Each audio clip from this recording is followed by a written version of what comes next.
बारिश का मौसम था और ये दिल भी हुआ सूना था।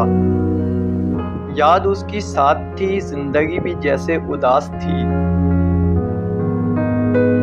आंखों में आंसू लिए अंधेरे में क्यों बैठे हैं,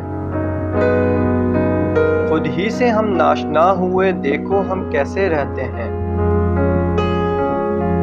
अब बिजली का कड़कना भी इस हसास दिल को नहीं है डराता। देख जालिम तेरा छोड़ के जाना हमें अंदर से किस तरह है खाता।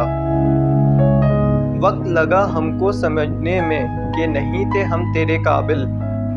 क्या सिर्फ यही जख्म है जो अहमद का हर रोज है ताज़ा हो जाता।